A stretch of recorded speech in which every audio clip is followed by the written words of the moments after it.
September 15th, 1944. The water around our matraque churned white and angry, diesel fumes mixing with salt spray that burned my cracked lips. I was 19 years old. Private First Class Thomas Tommy Brennan, 1st Marines, 1st Division. My hands wouldn't stop shaking as I gripped my M1 Garand, and it wasn't from the engine vibrations rattling through the steel hull. 2 minutes. Sergeant Kowalski screamed over the roar of 30 amphibious tractors converging on a sliver of coral beach that command had promised would be lightly defended. I looked at the faces around me in that metal coffin. Jenkins, a farm kid from Iowa who'd never seen the ocean before boot camp. Rodriguez, who kept a rosary wrapped around his rifle sling. Murphy, whose hands were steady even though this was his 4th landing. I wondered if mine would ever stop trembling. The island of Peleliu rose from the ocean like a broken tooth. 6 miles long, 2 miles wide. Command said we'd take it in 4 days. Clear out the Japanese airfield, secure the island, move on. Simple, clean. Over by the weekend. Through the open top of our matrix, I could see smoke already rising from the beach. Our naval bombardment had been pounding the island for 3 days straight. 16-inch shells from battleships, dive bombers, everything we had. The island looked dead, cratered, lifeless. They can't have survived that, Jenkins whispered next to me, his voice barely audible. Nothing could survive that. Kowalski shot him a look that said more than words ever could. The sergeant had been at Tarawa, at Guadalcanal. He knew something we didn't, and it lived behind his eyes like a trapped animal. The water ahead of us erupted. A geyser of white water and coral chunks shot 30 feet into the air as a Japanese artillery shell found its mark. The Amtrak to our left, I'd played cards with those men the night before, simply ceased to exist. One moment it was there, packed with 30 Marines, and the next it was just debris and pink foam spreading across the turquoise water. "Keep your heads down," Kowalski roared. But I couldn't look away. More shells were falling now, walking across the water toward us like the footsteps of giants. The Navy hadn't killed them all. They hadn't killed any of them. They'd been waiting, hidden, patient. Our driver gunned the engine, and the Amtrak lurched forward, climbing up and over the coral reef that surrounded Peleliu like jagged teeth. The grinding sound of metal on coral screamed through the hull. Then we were across, racing toward the beach through water that was now thick with the debris of shattered landing craft. The beach was white, pristine, beautiful. It looked like every Pacific Island poster I'd seen back home, except for the pillboxes. Hidden in the coral ridges just beyond the beach, they opened up all at once. Machine gun fire walked across the water, stitching lines of white splashes that found flesh more often than not. "Ramp down, move, move, move." The metal ramp dropped with a clang that I felt in my chest, and suddenly we were running. My boots hit coral sand that was already soaked red in places. The heat struck me like a physical blow. Over 100 degrees, they'd tell us later. But in that moment, all I knew was that I couldn't breathe, couldn't think, could only run toward the ridgeline while the world exploded around me. I made it 10 yards before I saw my first body, 20 yards before I stepped over the second. By the time I reached the coral outcropping where Kowalski was setting up a rally point, I'd stopped counting. The beach behind us looked like hell's waiting room. Burning Amtraks, men dragging wounded toward the water. The tide coming in was stained pink, and it wasn't from the coral. "Brennan, on me." Kowalski was pointing inland toward what would later be called the Point, a 30-foot-high coral ridge that jutted into the beach like an accusing finger. That's when I first saw it. The hill, rising behind the beach, behind the airfield we were supposed to secure. It didn't look like much from there, just another coral ridge covered in scraggly vegetation. But something about it felt wrong. The way it hunched over the landscape, the way smoke seemed to cling to its slopes even though no shells were falling there. The Japanese called it Brogel Mountain. We would call it something else, something that fit better. Before we continue, hit that subscribe button. These stories need to be remembered. I didn't know it yet, but that hill would become my entire world. It would swallow men like a living thing. It would teach me things about war, about fear, about what human beings can endure when pushed beyond every limit that no training could have prepared me for. The hill was waiting, patient, hungry, and we were walking straight toward it. By nightfall of the first day, we'd pushed inland past the beach. The airfield, the whole reason for the invasion, stretched before us like a scar of crushed coral and sand. It should have been a victory. Command had said once we took the airfield, the battle was essentially won. But the firing never stopped. It came from everywhere and nowhere. Mortars would whistle down from positions we couldn't see. Machine gun fire would erupt from holes in the ground that our maps insisted were empty. The Japanese weren't defending lines. They were defending every inch, every coral crevice, every shadow. Night brought a heat that didn't fade. The coral held the day's temperature like a furnace stone, radiating it back at us while we dug in. Except you couldn't dig. The coral was too hard. We scraped shallow depressions and called them foxholes, knowing that any direct hit would turn those depressions into graves. Corpsemen! Corpsemen! The cry came from somewhere to my left. It would become the soundtrack of Peleliu, that desperate shout in the darkness. Sometimes the corpsmen would reach the wounded man. Sometimes they became casualties themselves. Rodriguez was praying again, the rosary clicking softly against his rifle. Jenkins sat next to me, his farm boy face aged 10 years in 10 hours. He wasn't shaking anymore. None of us were. Something had changed in us between the beach and the airfield. Something had broken and reformed harder. "You see that?" Murphy whispered. I followed his gaze toward the hill. In the darkness, it was just a black mass against the slightly less black sky, but there were sounds coming from it. Scraping, movement. The Japanese were up there, watching us, waiting. "Tomorrow we push north," Kowalski said, crawling over to our position. His face was streaked with coral dust and sweat. "Intelligence says the bulk of their forces are in the north. We clear that out. The island's ours. Intelligence." The word tasted like ash in my mouth. Intelligence had said 4 days. Intelligence had said lightly defended. Intelligence was getting men killed. That night, I learned that war has a smell. It's not what you'd think. It's not just cordite and diesel. It's something deeper. The smell of coral dust mixing with blood. The sweetness of death started to bloom in the heat. The sharp tang of fierce sweat. All of it mixes into something that coats your throat and never quite goes away. The Japanese came at us around 0300 hours. Not a banzai charge like we'd been warned about. That would come later. This was something else. Infiltrators. They'd crawl through gaps in our lines, sometimes wearing Marine uniforms stripped from the dead. They'd wait until they were among us, then open fire.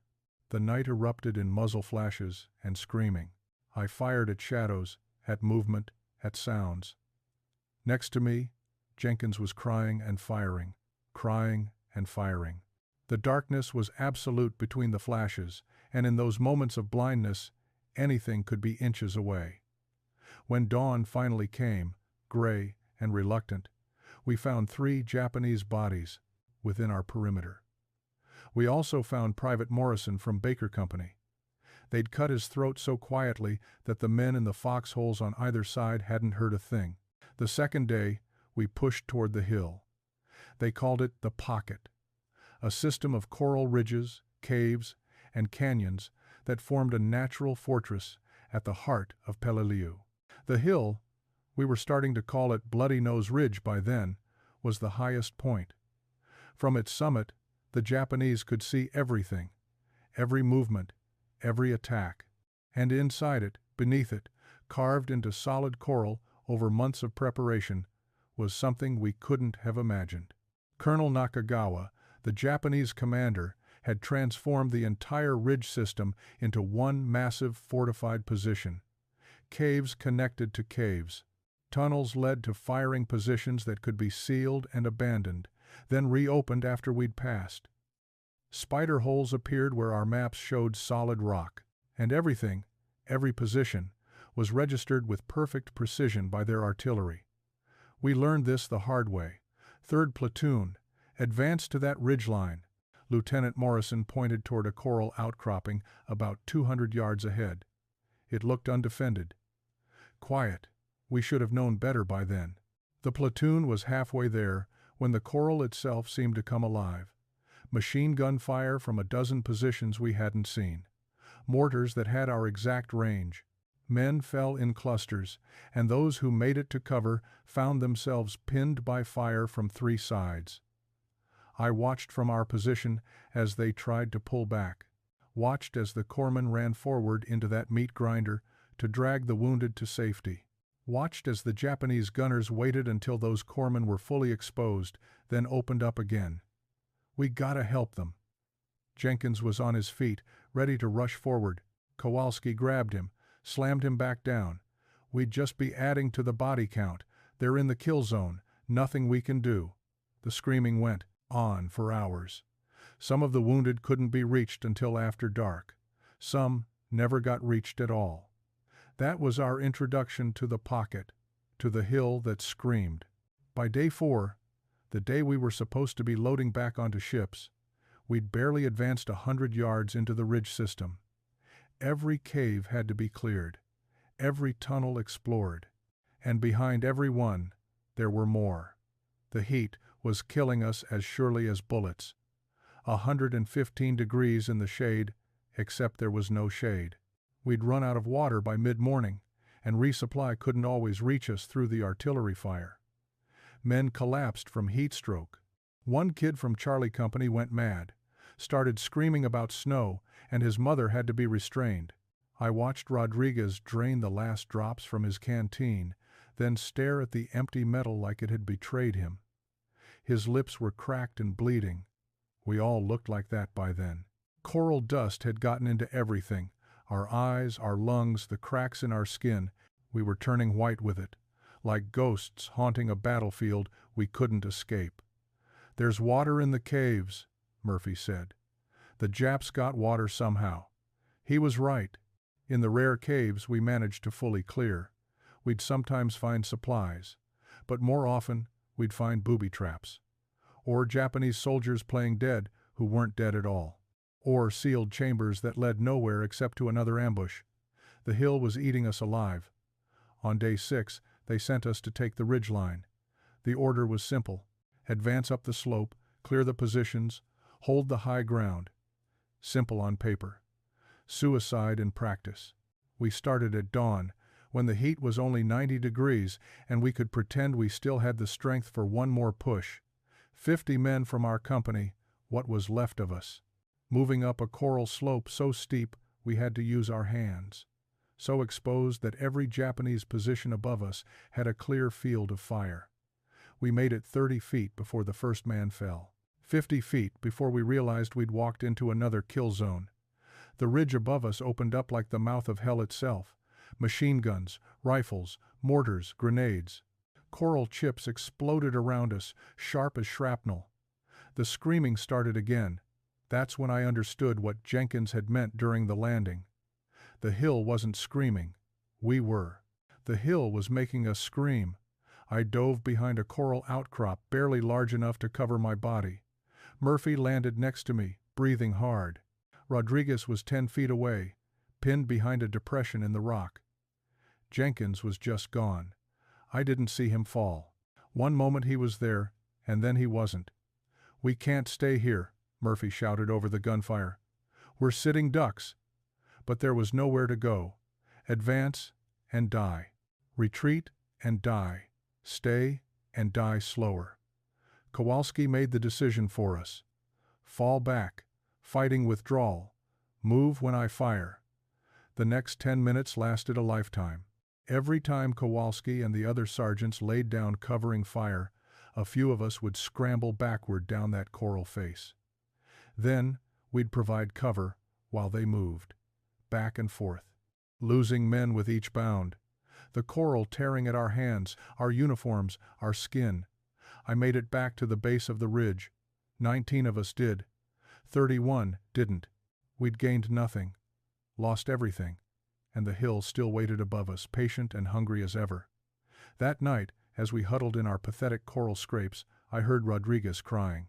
Not loud, not seeking comfort, just a quiet, steady weeping that said everything words couldn't. I wanted to cry too, but I'd already gone past that point, past fear, past grief, past everything except a kind of numb determination. We were going back up that hill, maybe tomorrow, maybe the next day, but we were going back, because the hill wouldn't let us leave until it was done with us. Day 12, or was it 13? Time had lost meaning on Peleliu. There was only before and after. Before we'd seen the hill, after we'd tried to take it, they brought in flamethrowers. I'd seen them in training videos. Impressive, effective, clinical. Nothing prepared me for reality. The plan was simple. Work up to the cave entrances under covering fire. Blast flame into the openings, seal them with demolitions. Clear the hill, one position at a time. We moved up in the pre-dawn darkness, when the heat was only murderous instead of fatal. 6 flamethrower teams, each with a Marine carrying 70 pounds of jellied gasoline on his back, protected by a fire team with rifles. We were one of those protective teams. Me, Murphy, Rodriguez, and a replacement whose name I never learned. The first cave entrance was a black slash in the coral about 40 feet up the slope. Our flamethrower operator, a kid named Parker from Louisiana, positioned himself below it while we provided covering fire. "Now, Parker!" Sergeant Kowalski yelled. Parker triggered the flamethrower. I'd expected fire. What I got was liquid hell. A stream of orange flame that seemed to have weight and substance splashed against the cave entrance and rolled inside like a living thing. The roar of it drowned out everything else. The heat, even from 20 feet away, was instant and overwhelming. Then the screaming started. Not from us. From inside the cave, human voices turned into sounds that humans shouldn't be able to make. High and shrill and endless. The cave mouth belched black smoke in that sound, and the smell, burning flesh mixed with jellied gasoline, rolled over us like a physical blow. Parker held the trigger down. 5 seconds. 10. The screaming went on. "Cease fire!" Kowalski ordered. The flames cut off, smoke poured from the cave, and still, somehow, the screaming continued. Weaker now, whimpering, but continuing. Something moved in the cave entrance. A shape, blackened and stumbling. A Japanese soldier, burning. He took 2 steps into the daylight, wrapped in flames like a funeral shroud, before collapsing. The replacement kid next to me vomited. I wanted to, but I'd gone past that too. We sealed the cave with satchel charges, moved to the next one, and the next, each time the same. The flame, the smoke, the sounds that would live in my skull forever. By mid-morning, we'd cleared 6 caves. By afternoon, 12. Each one cost us. The Japanese would wait until the flamethrower operator was exposed, then open up from positions we hadn't spotted. Parker made it through 5 caves before a sniper found him. The Marine who took his place made it through too. That's when I understood something about war that no one talks about. There's killing, and then there's what we were doing. This wasn't a battle. It wasn't even murder. It was something else. Something older and darker. We were burning men alive in their fortress, and they were dying in ways that would have made medieval torturers proud. And the worst part? It was working. The hill was slowly giving up its grip on us. Day 15 brought rain. The first we'd seen since landing. It fell in sheets, turning the coral dust into gray paste, filling shell craters with water the color of old blood. Men stood with their mouths open, catching drops, crying and laughing at the same time. The rain also brought an attack. They came at dusk, when the rain made visibility almost zero. Not infiltrators this time, a full counterattack. Hundreds of Japanese soldiers poured down from the remaining caves, bayonets fixed, some armed with nothing but bamboo spears and coral rock clubs. It was insane. It was desperation. It was beautiful and terrible all at once. They crashed into our lines like a wave hitting coral, hand to hand fighting in the rain and gathering darkness. I fired my M1 until it was empty, then swung it like a club. Rodriguez was next to me, screaming prayers in Spanish while he fought. Murphy had lost his rifle and was fighting with an entrenching tool. A Japanese soldier came at me through the rain, bayonet extended. He couldn't have been more than 17, his uniform hanging off a starved frame. His eyes met mine for a fraction of a second. Not hatred there, just exhaustion that mirrored my own. I shot him, center mass, twice. He went down in the mud. The counterattack broke after 20 minutes that felt like hours. They fell back to their caves, leaving their dead in the rain. We'd held, barely. That night, checking our positions, Sergeant Kowalski found me sitting in the rain, staring at nothing. "You did good, Brennan," he said. I looked at him. Looked at this man who'd seen so much, survived so much. "Sarge," I said, "what if we're the bad guys?" He was quiet for a long moment. The rain drummed on his helmet. Finally, he spoke. "We ain't the bad guys, Tommy, but we ain't the good guys either. There ain't no good guys on that hill. Just people trying not to be the ones who die today." He walked away, leaving me with that truth. The rain washed the coral dust from my skin but couldn't touch what was deeper. We'd all changed on that hill. Become something harder and colder and more capable of violence than we'd ever imagined. The hill had broken us down and rebuilt us into weapons it could use against itself. By day 20, we'd taken most of the ridge system. The pocket was shrinking.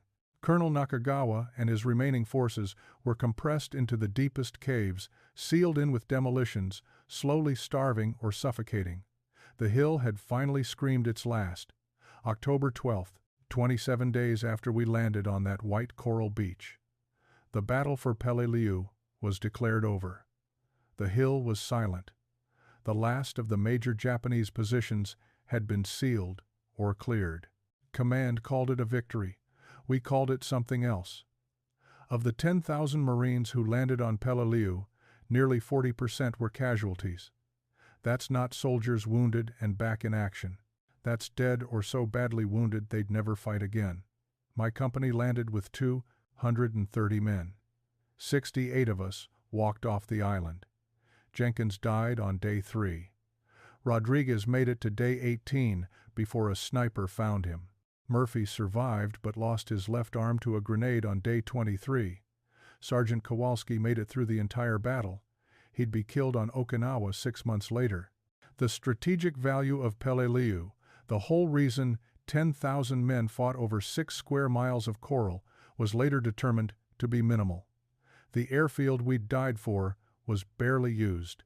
The island could have been bypassed, left to wither, rendered irrelevant by advances elsewhere. We'd been fighting for nothing except that we'd already started fighting. But that's not what the hill taught me. On my last day on Peleliu, before they loaded us onto ships to recover at Pavuvu, I climbed back up to the ridgeline one final time. I don't know why. Maybe to prove I could. Maybe to say goodbye to the men who'd stay there forever. The caves were sealed with concrete and demolished. The spider holes were filled in. The smell of death still clung to the coral, and would for months. The hill that had screamed was quiet now. Exhausted, like us. I found the spot where we'd first tried to advance up the slope. The coral there was still stained dark in places. I sat down on the same outcrop I'd hidden behind, while Murphy and Rodriguez fought nearby. And I understood something. The hill hadn't been our enemy. The Japanese hadn't really been our enemy either. We were all just people trapped in a machine of violence that was bigger than any of us. They'd been ordered to hold the island at all costs. We'd been ordered to take it at all costs. And the costs, on both sides, had been almost everything we had. The hill had just been geography. Coral and stone that didn't care who bled on it. But it had become our crucible. the place where we learned what we were truly made of, where boys became something else. Not men, that word's too clean for what we became. Something harder. Something that knew the truth about what humans can do to each other when we're scared enough, desperate enough, ordered to enough. I reached down and picked up a small piece of coral. It was white, bleached by sun and violence. I put it in my pocket. 63 years later, I still have that piece of coral. I'm 82 now. The VA calls it survivor's guilt. The chaplain calls it a burden, but I know what it really is. It's a promise. A promise to remember Jenkins and his farm boy dreams, Rodriguez and his faith that never wavered even when everything else did, Murphy and his steady hands, Parker and the others who carried fire into darkness, all the men from both sides who died on that hill for reasons that made sense then, and none at all now. The hill that screamed taught me that war isn't about glory or heroism or good versus evil. It's about what happens when you take ordinary people and put them in extraordinary circumstances. It's about the things we're capable of, both terrible and transcendent, when pushed beyond every human limit. And it taught me that survival isn't always the hardest part. Living with what you survived, that's the battle that never really ends. Sometimes, on quiet mornings when the sun hits just right, I can still smell that coral dust, still hear the sounds from those caves, still see that 17-year-old soldier's eyes meeting mine in the rain. The hill is silent now, has been for decades. Tourists visit Peleliu, walk the beaches, take pictures of the rusted tanks and sealed caves. They see history, a memorial, a battlefield made safe by time. But I know the truth. The hill is still there, still patient, still waiting, still teaching its lessons to anyone who'll listen. We thought we were conquering the hill, but the hill was changing us, breaking us down, showing us what we really were under all the training and propaganda and civilized pretense. And what we were was both better and worse than any of us could have imagined.